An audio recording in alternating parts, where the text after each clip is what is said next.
If you marry me tonight, Claire, I promise you'll never have to beg anyone for a place at the table again. I stared at Adrian Callahan as if I had forgotten how to breathe. 8 months earlier, I had been a waitress counting tips beneath the kitchen lights, wondering how I was going to pay next month's rent. Now I was standing in a room that looked like it belonged in a magazine, wearing a simple white dress I could barely believe was mine, while the most feared man in New York waited for my answer. But that wasn't how our story began. It began on a rainy Thursday night, when nobody important noticed me. I was 25 years old, exhausted, and working the late shift at the Belmont Hotel because my student loans didn't care that I was tired. My shoes were uncomfortable. My black uniform was slightly too big at the shoulders.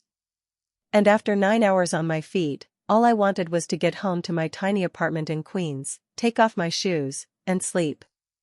Then my manager appeared beside me. "Claire, VIP floor. Room 1804. Take this up." He handed me a silver tray with 2 glasses of sparkling water and a small envelope. "Right now?" I asked. He gave me a look. "Unless you know another Claire." I sighed and took the elevator. The doors opened onto a quiet hallway covered in dark wood and soft gold light. Everything upstairs felt different. Cleaner. Quieter. Expensive in a way I could feel without knowing the price. I found room 1804 and knocked. No answer. I knocked again. Still nothing. I checked the room number. 1804, correct. I slowly opened the door. "Hello?"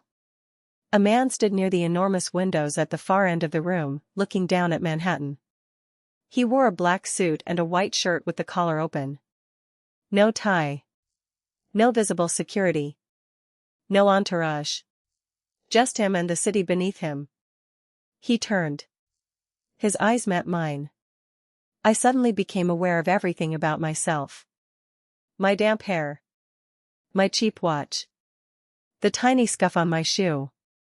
The fact that I was holding a tray with both hands because they were tired. "I'm sorry," I said. "I was told to bring this up." He looked at the tray, then back at me. "You're late." My stomach dropped. "I'm sorry." The kitchen was backed up. He studied me for another second. Then something unexpected happened. His expression softened. "Barely. What's your name?" "Claire." "Claire what?" "Bennett." He repeated it quietly, as if he wanted to remember it. "Claire Bennett." I nodded. "Yes." I placed the tray on the table and turned toward the door. "Wait." I stopped. "You forgot the envelope." I looked down. The envelope was still in my hand. "Right. Sorry." He almost smiled. "Almost." I handed it to him. Our fingers didn't touch. "You don't have to apologize for everything," he said. I looked at him, confused. "I wasn't." "You were." For some reason, that made me laugh.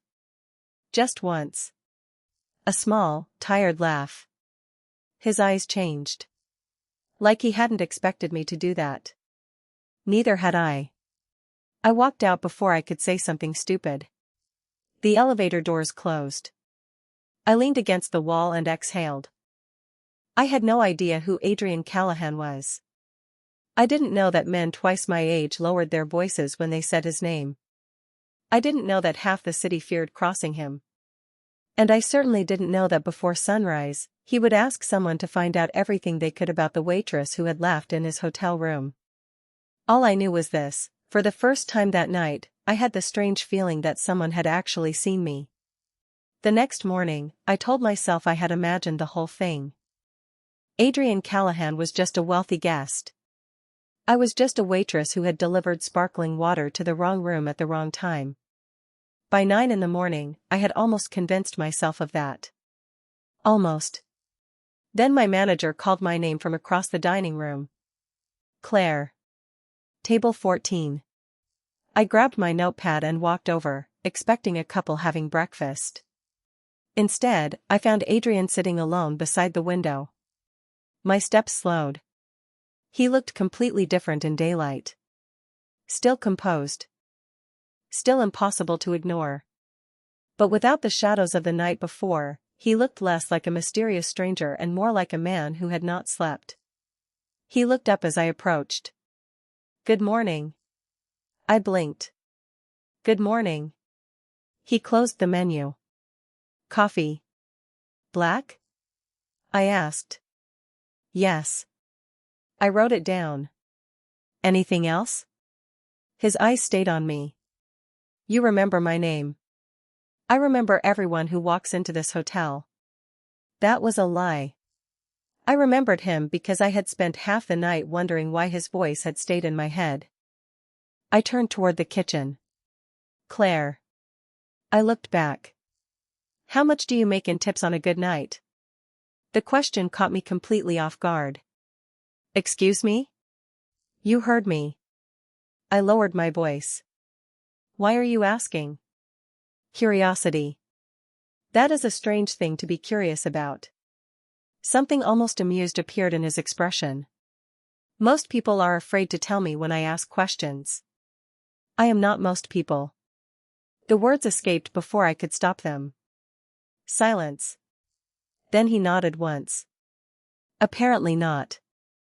I brought his coffee a few minutes later. He thanked me and returned to his tablet. I thought that was the end of it. It was not. Over the next 2 weeks, Adrian kept appearing at the hotel. Sometimes for breakfast. Sometimes for dinner. Always alone. Always at a table where he could see the room. He never asked me to sit with him. Never asked personal questions. He simply noticed things. The cracked screen on my phone. The paperback nursing textbook tucked beneath my tray. The way I checked the clock whenever my shift ended. One evening, he pointed toward the book. "You are studying nursing?" "Trying to." "Trying?" "Working 3 jobs makes studying complicated." He looked at me for a moment. "Why 3? "Rent. Tuition. My mother." His expression became quieter. "You support your mother?" I nodded. "She has medical bills." He did not offer money. That surprised me. Instead, he said, "You should not have to apologize for wanting a better life." I stared at him. Nobody had ever said that to me. Not like that. Then my manager called from the other side of the dining room. "Claire, table 6. I started walking away. "Claire." I turned. Adrian lifted his coffee cup slightly. "Do not quit school." I smiled despite myself. I was not planning to. But as I walked away, I realized something that made my heart beat faster. He had remembered. Not my uniform. Not my job. Me. And somewhere across the dining room, Adrian Callahan watched me disappear into the crowd, already knowing that the woman with almost nothing was becoming the one thing he could not stop thinking about. By the 3rd week, I had developed a dangerous habit. I started looking for Adrian Callahan before I even realized I was doing it. I would step onto the hotel floor with my tray balanced against my palm, glance toward the windows, and feel a strange disappointment whenever his usual table was empty. It was ridiculous. He was a guest. I was a waitress. That was all. Then, on a Thursday evening, everything changed because of one spilled glass. The dining room was crowded, silverware catching the warm chandelier light while conversations blended into a low, constant hum. I was carrying a tray toward Adrian's table when someone behind me stepped aside without looking. My shoulder shifted. The tray tilted. One glass slid toward the edge. I reached for it, but the movement made everything worse. The glass tipped, sending sparkling water across Adrian's white shirt. I froze. Completely. "I am so sorry." My heart was pounding. "Mr. Callahan, I am so sorry. I can get a towel." Adrian looked down at his shirt. Then he looked at me. I expected anger. I expected the cold expression I had seen him wear when someone interrupted his breakfast. Instead, he calmly reached for his napkin. It is only water. But your shirt can be replaced. I stared at him. You are not angry? One corner of his mouth moved slightly. Should I be? Usually people are. I am not usually people. Despite myself, I smiled. He noticed. There it is again. What? That smile. My cheeks warmed. I looked away and began gathering the empty glasses. I should get you another drink. Claire. I stopped. Sit down for a minute. I looked around the dining room. I am working. I know. His voice was calm. 1 minute will not end the world. I hesitated, then pulled out the chair across from him. It felt strange sitting there. I had spent weeks carrying plates to his table, and suddenly I was looking at him from the other side of it. Why do you keep coming here? I asked. He leaned back slightly. The coffee is good. I laughed. That is not true. No? The coffee is terrible. He actually laughed. Quietly. Briefly. But it was real. I had never heard it before. Then his gaze settled on me. Maybe I come because you tell the truth. The words stayed between us. I looked down at my hands. You are very strange. I have been told. My manager called my name from across the room. I stood quickly. I have to go. Adrian nodded. Of course. I took 2 steps, then heard him say, Claire. I turned. Be careful tonight. The words sounded ordinary. But something about his tone made me pause. Why? His expression changed. Not fear. Not anger. Just attention. Because I have noticed someone asking questions about you. My smile disappeared. Who? Adrian did not answer immediately. He looked toward the entrance, then back at me.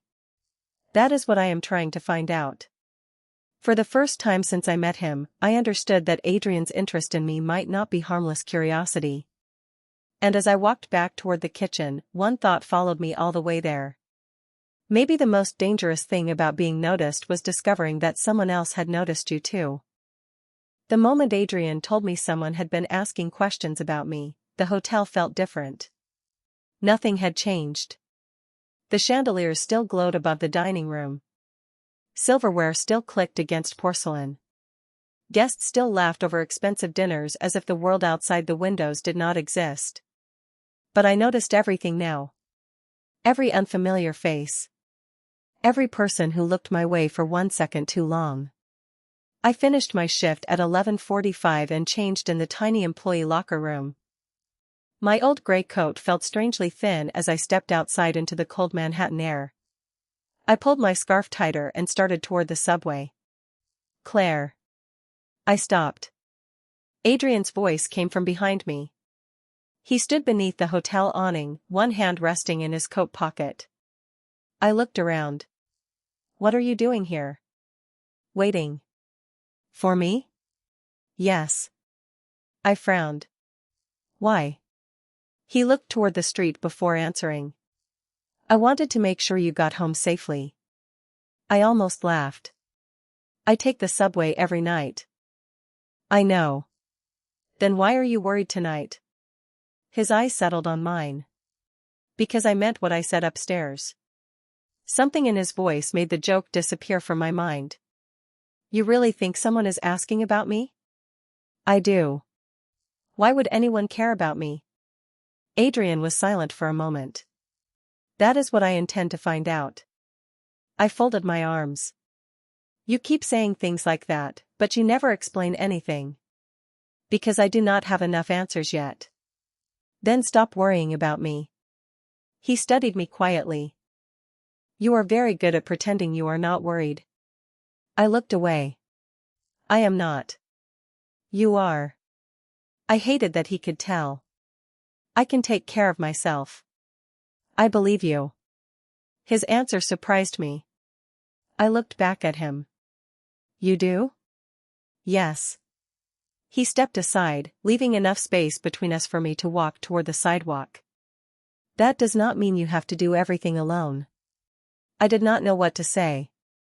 Nobody had ever offered concern without making me feel helpless. Adrian did not tell me what to do.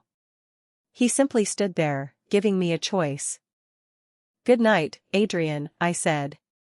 Good night, Claire. I walked toward the subway entrance. Halfway down the block, I turned around. He was still standing beneath the hotel lights, watching until he knew I was safe. The next morning, I found an envelope tucked inside my locker. My name was written across the front in neat black ink. My hands tightened around it. Inside was a single piece of paper with an address. No explanation. No signature. Just one sentence beneath it. Ask your mother about this place. I read it twice. Then a third time. My mother's health had always been complicated, but there was one subject she refused to discuss: my father. He had left when I was 6, and whenever I asked where he had gone, she always gave me the same answer. Some people are better left in the past. I stared at the address again. It was in Brooklyn. I knew the street. I had passed it years ago without knowing why it felt familiar. My phone rang. It was my mother. Claire? Her voice sounded unusually quiet. Are you home? Not yet. I am at work. There was a pause. Listen to me. Do not go anywhere today. My heart began to race. Mom, why? Another pause. Then she whispered, because if Adrian Callahan has started asking questions, there are things about your father that you need to know before he finds them first. My mother had never sounded afraid of the past before. That morning, she sounded afraid of what was coming next. I stood in the hotel service hallway with my phone pressed against my ear, staring at the address Adrian had left for me. Mom, what is at that address? I asked. She was silent for so long that I could hear the hum of the refrigerator behind me. Your father used to work there, she finally said. Before he disappeared. My fingers tightened around the envelope. You told me he left us. I told you what I thought would keep you safe. I swallowed. Safe from what? Another silence. Then she said, I do not know anymore. The call ended a few minutes later, but her words stayed with me. I had spent 19 years believing my father simply walked away. Now I was holding an address that seemed to connect him to Adrian Callahan. I should have thrown the envelope away. Instead, I put it inside my coat pocket and finished my shift. At 6:30 that evening, I found Adrian waiting near the hotel entrance. He was dressed in a dark coat, his expression calm as always. You found the address, he said. I stopped. How did you know? Because you are carrying it. I touched my pocket. You had no right to leave that in my locker. You are right. His answer was immediate. I had expected an argument. Then why did you? He looked at me carefully. Because your father's name appeared in a record I was reviewing. My heart skipped. What record? One connected to people I have been dealing with for years. I shook my head. That does not explain why you involved me. It explains why I did not want you walking into that address alone. I stared at him. You knew about my father before you met me? Adrian's expression changed slightly. No, he paused. I learned about him afterward. When? A few days ago. I felt a strange mixture of relief and suspicion. So you started looking into me? Yes. Why? He did not answer immediately. Then he said, because someone else was already looking. The hallway suddenly felt colder. Who? I do not know yet. Then what am I supposed to do? Adrian took a breath. Nothing until we understand what this means. I looked at him. You keep telling me to trust you, but you keep giving me half the truth.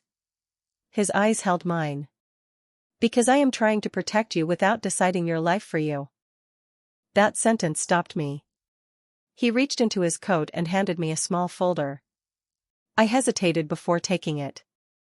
Inside was a photograph of my father standing outside a building I had never seen before. He looked younger. Maybe 30. Beside him stood another man. I knew that face. Adrian Callahan. I looked up so quickly that the folder nearly slipped from my hands.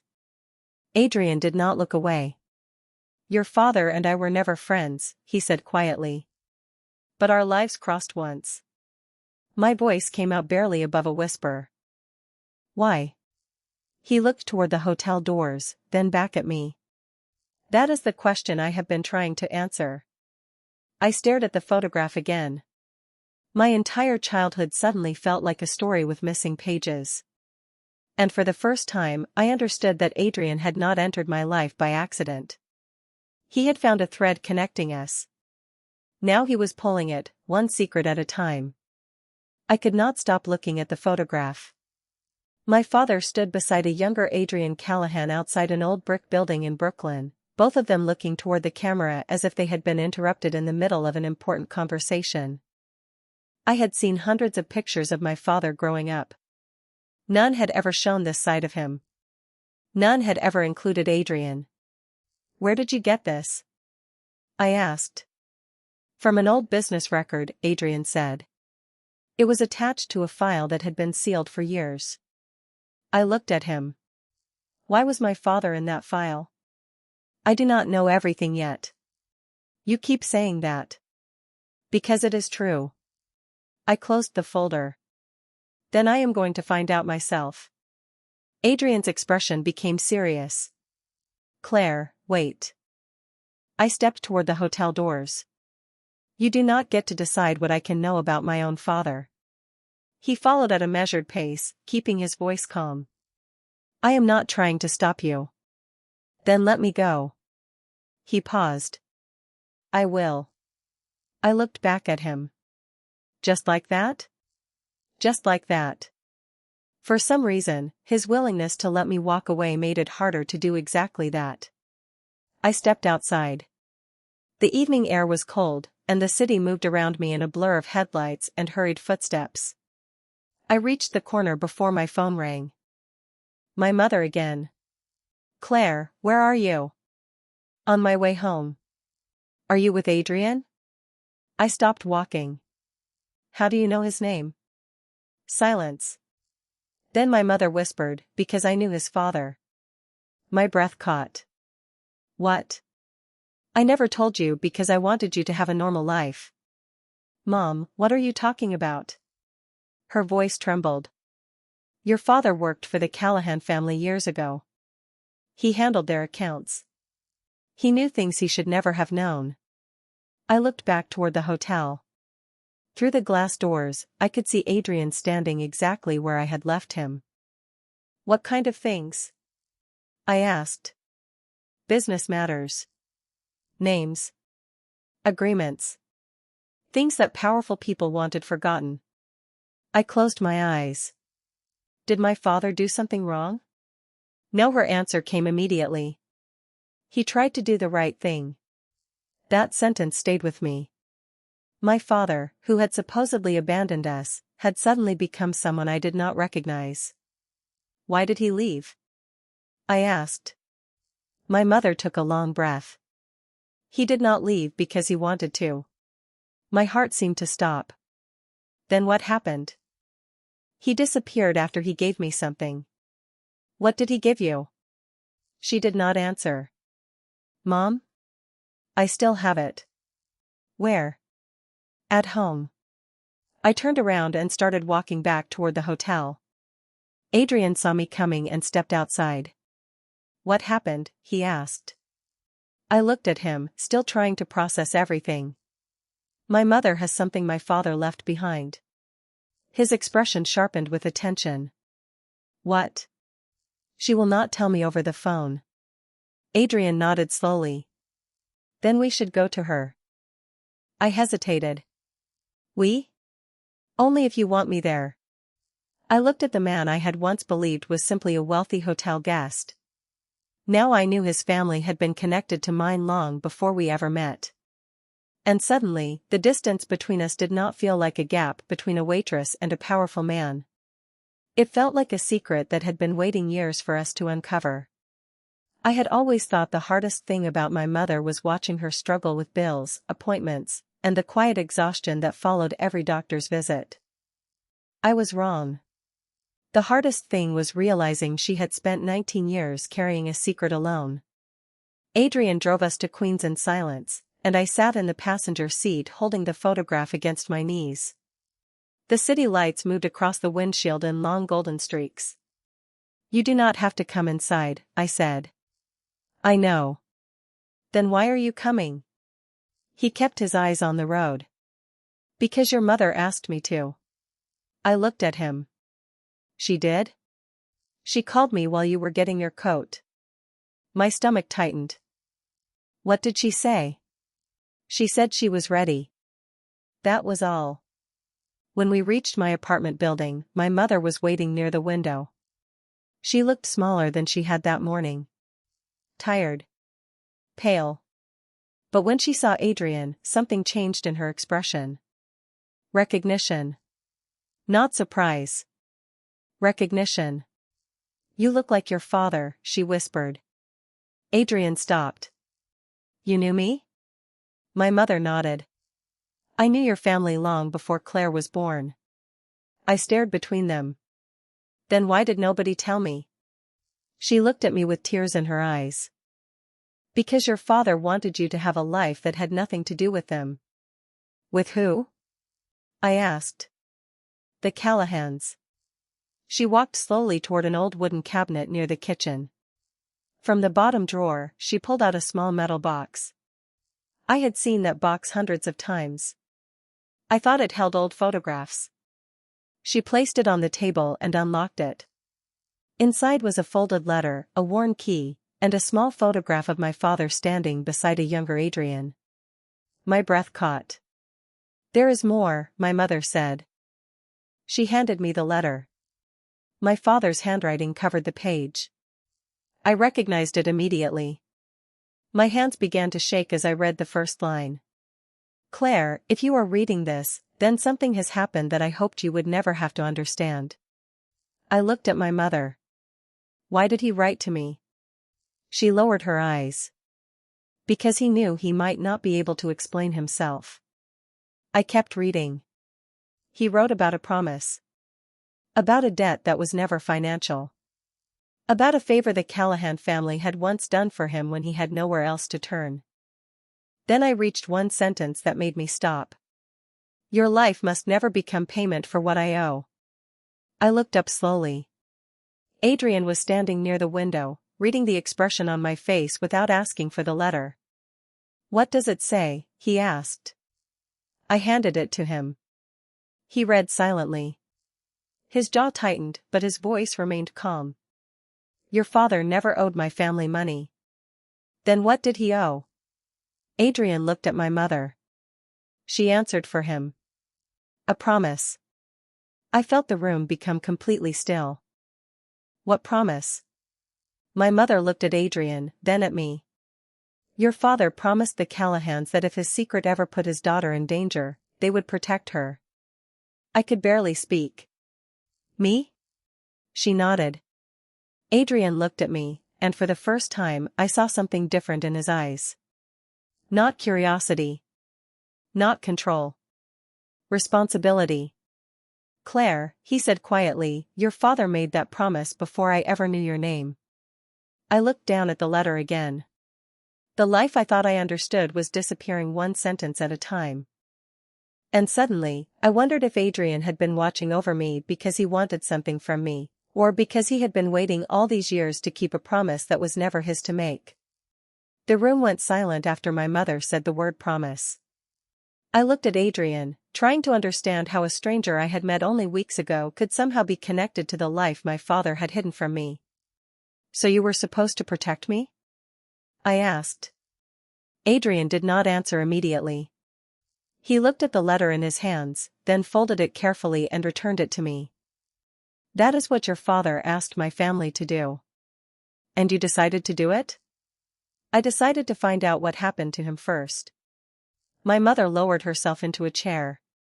Your father believed the Callahans were the only people who could keep you safe if his past ever came back. I shook my head. Safe from what? She looked at Adrian. He answered quietly. From the people who wanted the information your father had. What information? Adrian glanced toward the metal box. We are still trying to determine that. I felt frustration rise in my chest. Everyone keeps telling me there is a secret, but nobody will tell me what it is.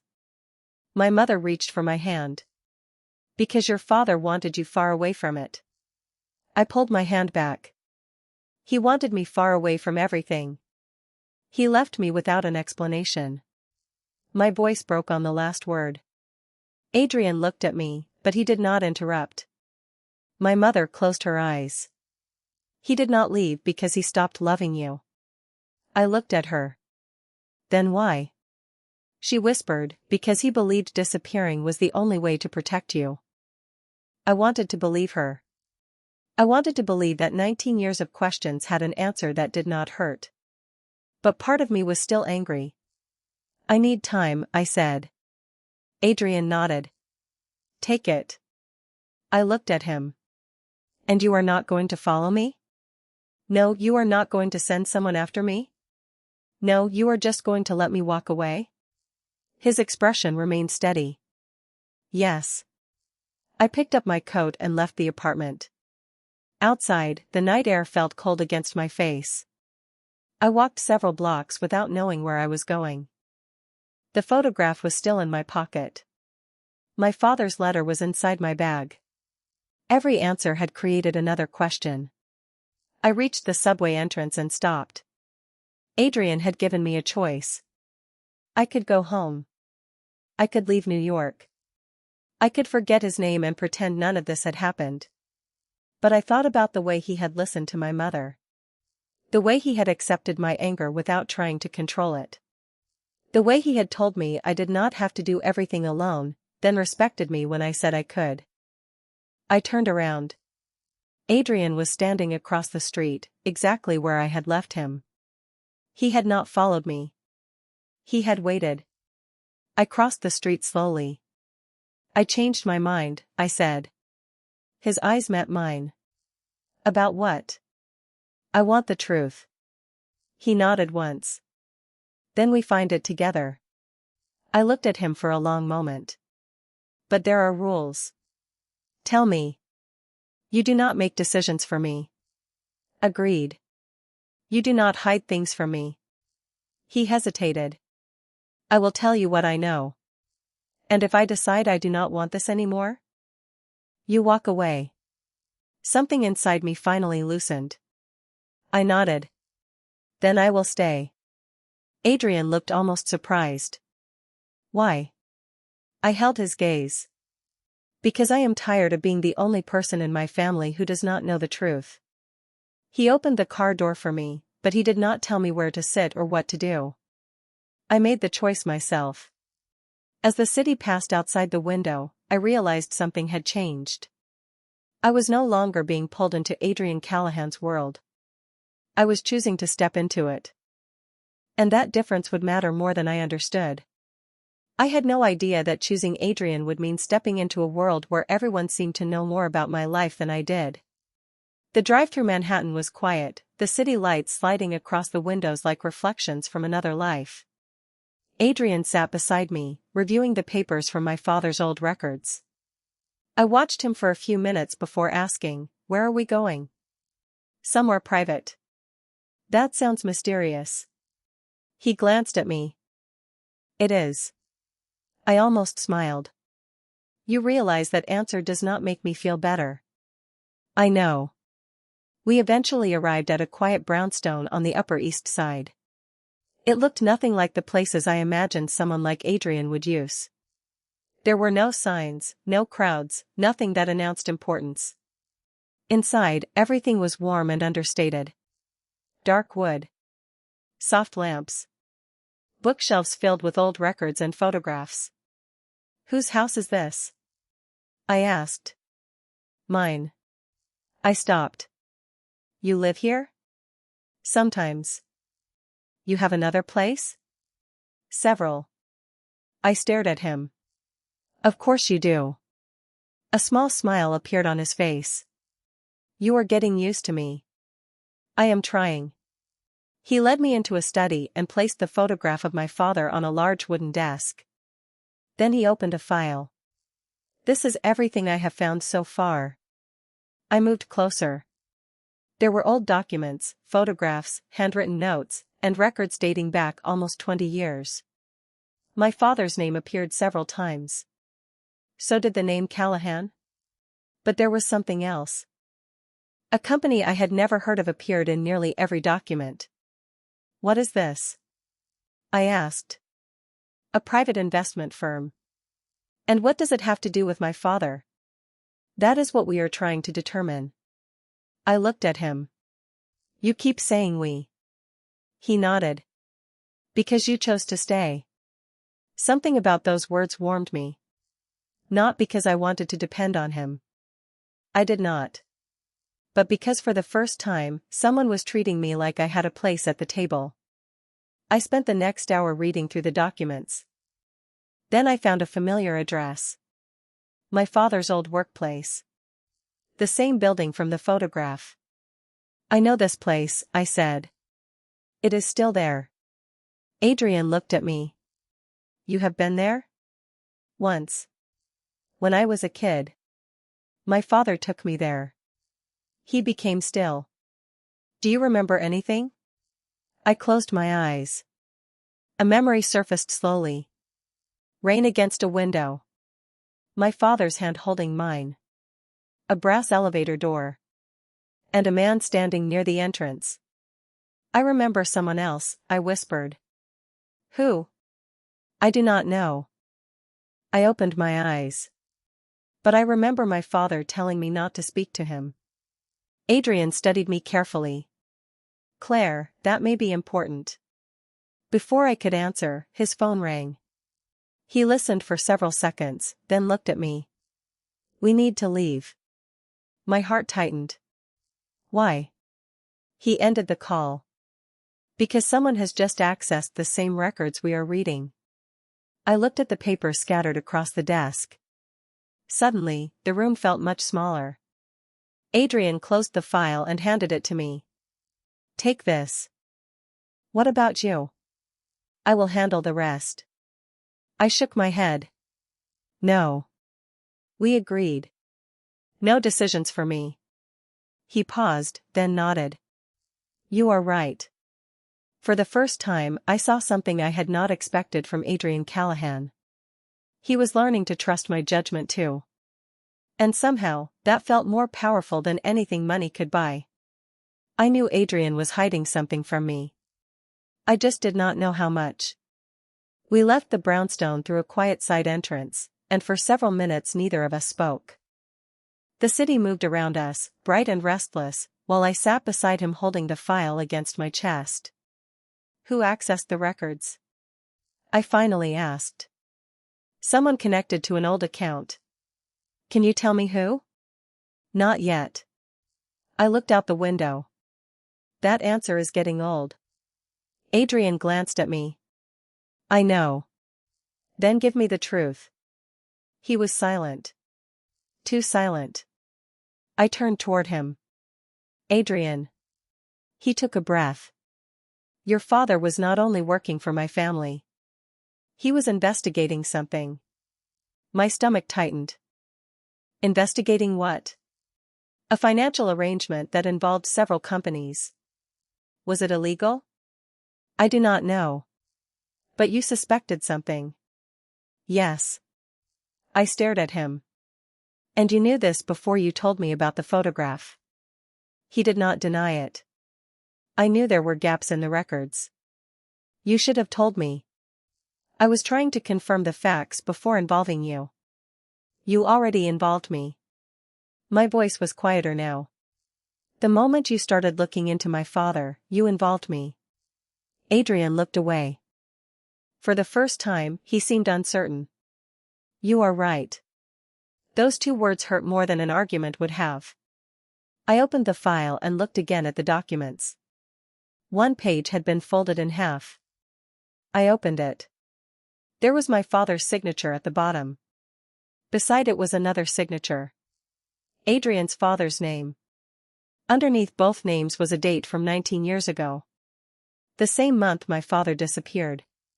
What happened that month? I asked. Adrian's expression changed. I was not in New York. You were a child. I was 17. I looked at him. Then you remember. He nodded slowly. I remember my father telling me that one of his associates had disappeared. My father. Yes. I stared at him. And you never knew his name? Not until I saw the records. I closed the file. You knew enough to recognize him. Adrian's voice lowered. I knew enough to realize the past was coming back. And you still let me believe you were simply helping me. He looked at me. I never wanted you to become part of this. But I already was. The car became silent. I looked down at the photograph again. My father had always been the missing piece of my childhood. Now I was beginning to wonder if Adrian had become the missing piece too. We stopped outside my apartment building. Adrian reached for the file. Give that to me. I will keep it somewhere safe. I held on. No, he looked at me. Claire. You said we were doing this together. Yes. Then I keep it. He studied me for several seconds before nodding. All right. I stepped out of the car. I need to think. I understand. I walked toward the entrance, but something stopped me. I turned around. Adrian. Yes? If there is anything else you have not told me, tell me now. He looked at me for a long moment. Then he said, there is something. My heart sank. What? He looked down at the photograph in my hands. Your father did not disappear alone. I could not move. Adrian continued quietly, someone helped him leave. I stared at him, waiting for the rest. But he said nothing. And somehow, that silence told me more than any document could have. The moment Adrian told me my father did not disappear alone, I stopped hearing the city outside my window. There was only his voice. Quiet. Certain. Someone helped him leave, he repeated. I stared at him. Who? I do not know yet. But you know something. I know your father trusted someone outside the Callahan family. I tightened my grip on the photograph. And you have been looking for that person. Adrian nodded. 4 years. I should have been furious. Instead, I felt something colder. Disappointment. He had promised to tell me what he knew, and once again, there was another door he had left closed. How long have you known? I asked. About the possibility that someone helped him? Several days. And you waited until now? Because I needed to be certain. I looked at him. You keep protecting me from the truth. His expression changed. I am trying to protect you from becoming a target because of something you never chose. That is not your decision. I know. He looked down. I am learning that. For a moment, neither of us spoke. Then Adrian's phone rang. He answered, listened, and his face became unreadable. What happened? I asked. He ended the call. The person who accessed the records left a message. My heart tightened. What message? Adrian looked directly at me. They know you have the file. The words settled between us. How would they know? Because the records were accessed after you entered my study. I felt my stomach turn. So someone knows I am involved. Yes. I stepped back. Then I should leave. Adrian shook his head. Not alone. Adrian. Claire, listen to me. I am not telling you what to do. I am telling you what I believe is safest. I looked at him for a long moment. And what do you believe? He answered without hesitation. Stay somewhere secure until we understand who is watching the records. I almost laughed. Your house? If you choose. You would let me leave whenever I want? Yes. You would not interfere? No, I searched his face for any sign that this was another attempt to control the situation. I found none. Instead, I saw something that frightened me more than his authority ever had. He looked worried. Not for himself. For me. I do not want a bodyguard, I said. You do not need one. Then what are you offering? A place where you can think without feeling watched. I looked at the file in my hands. Then at the rain beginning to trace the window. I had spent my entire life believing independence meant never accepting help. But Adrian was not asking me to surrender my choices. He was asking me to make one. One night, I said. Then I decide. He nodded. One night. We left my apartment shortly after midnight.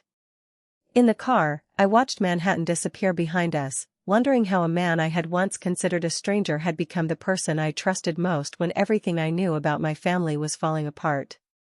Then Adrian's phone rang again. He listened for several seconds before saying only, "Understood." He ended the call and looked at me. What? I asked.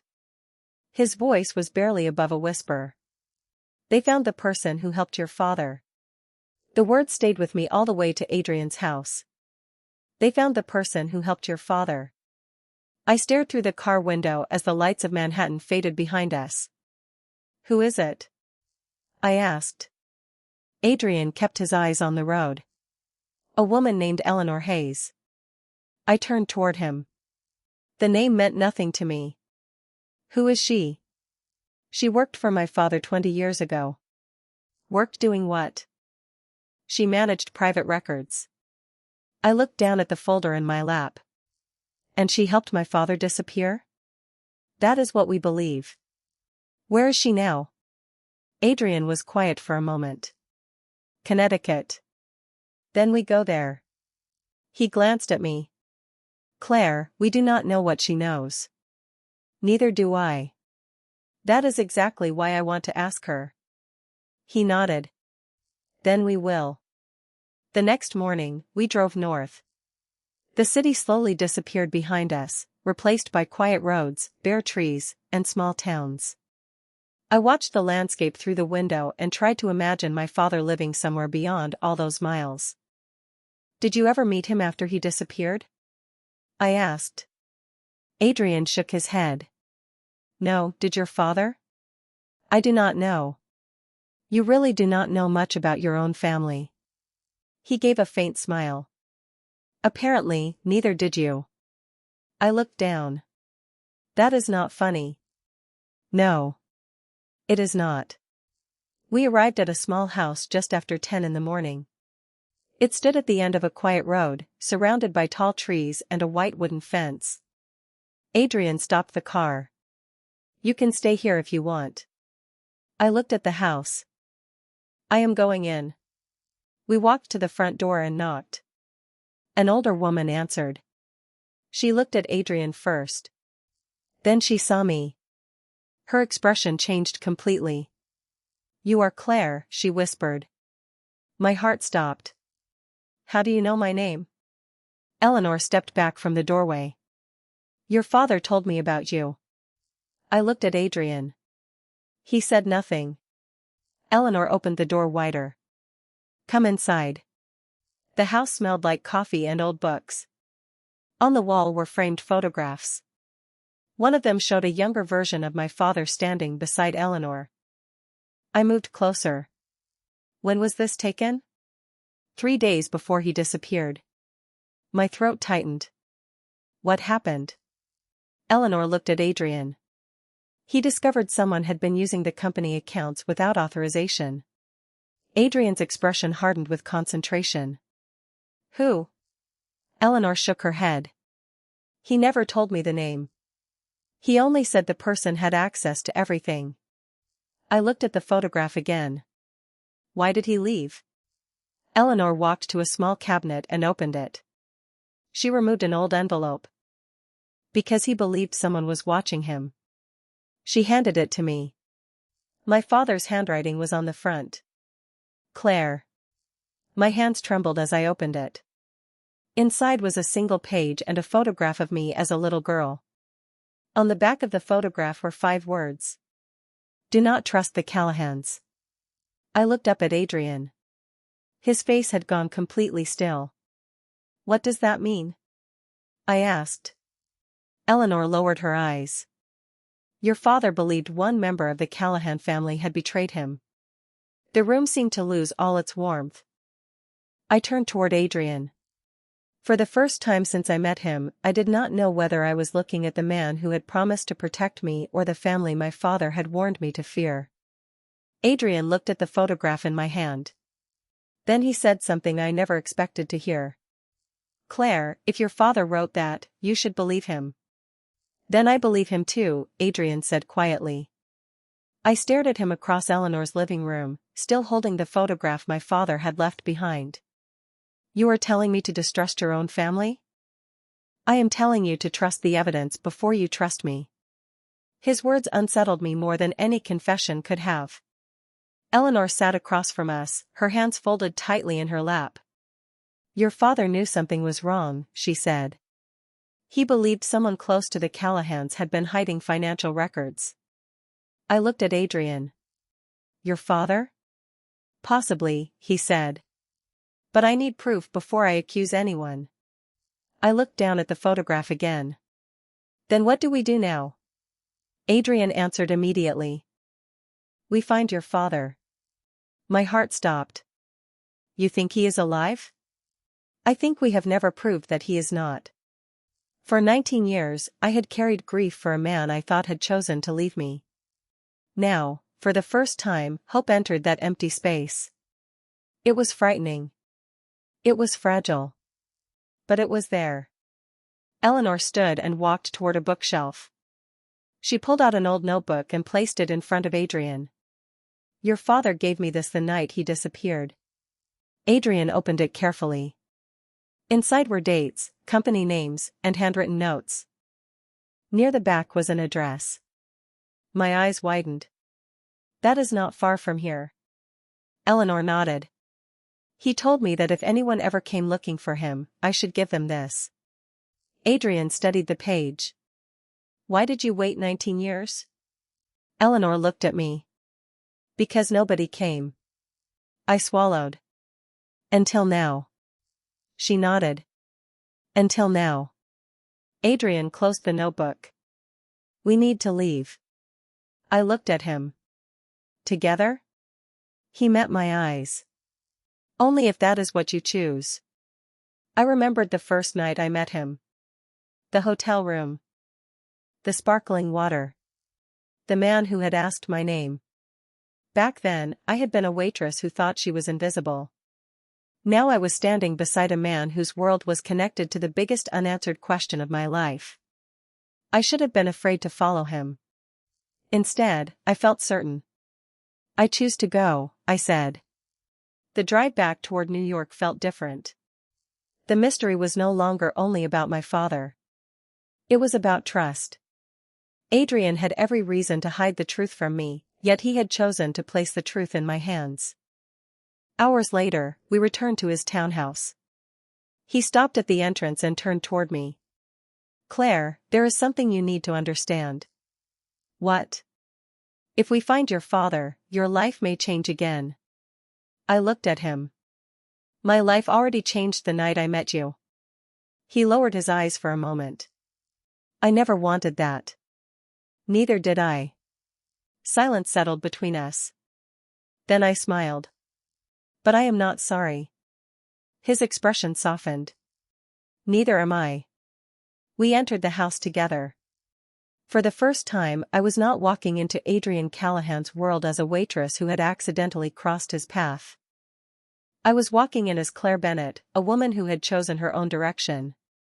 And somewhere between the secrets of our families, the unanswered questions, and the trust we had slowly built, I realized something I never expected. I had spent my life believing that having nothing made me powerless. But perhaps having nothing had taught me the one thing Adrian had never learned on his own: what truly matters cannot be bought, inherited, or commanded. It has to be chosen. And this time I was choosing it for myself.